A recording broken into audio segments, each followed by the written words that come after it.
In September of 1982, I moved from Kingston, Jamaica to Montclair, New Jersey. While I was excited about moving to a new country, I was somewhat nervous, scared, and apprehensive. Obviously, the change in climate going from the tropics to New Jersey is not the best thing, but there are some other concerns going on right now.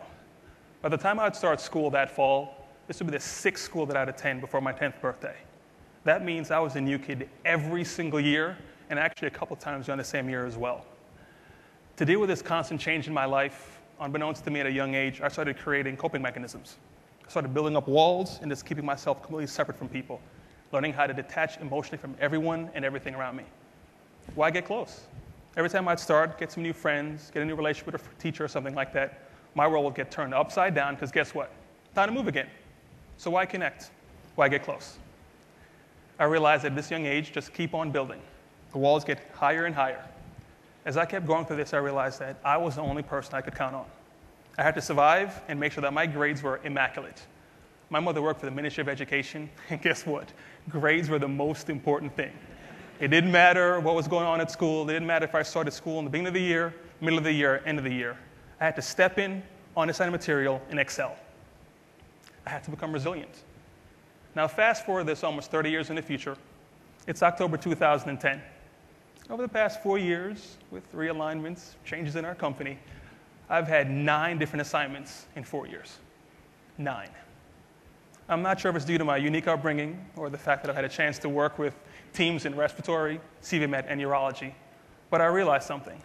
The teams that I was leading, they were going through the same emotions that I had when I was growing up. Some were excited about the change, but most were nervous, scared, and apprehensive. They weren't quite sure what's going to be around the corner, what's going to happen next. They didn't know how to navigate through the change. To make matters worse, all the changes going on, guess what? More walls being built up by myself. And that's not the place to be when you're trying to lead high-performing teams. Then something happened. My teams did a 360 on me, and it was eye-opening.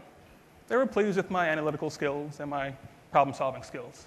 But the issue that I kept seeing over and over again, I felt as though I was cold, distant, and didn't care.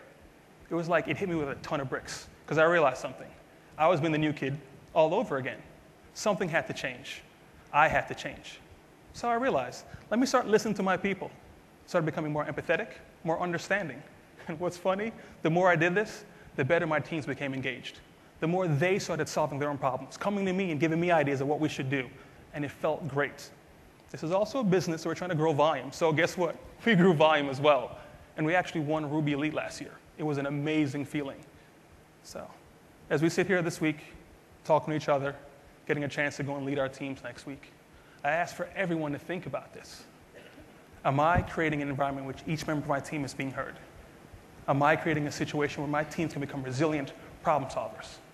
If not, how can I help my teams imagine the possibilities of what GSK could look like if we all became proactive, resilient problem solvers? My name is Roger Marsh. I'm a father, a husband, a coach, a mentor. I'm resilient, and I am GSK. Thank you.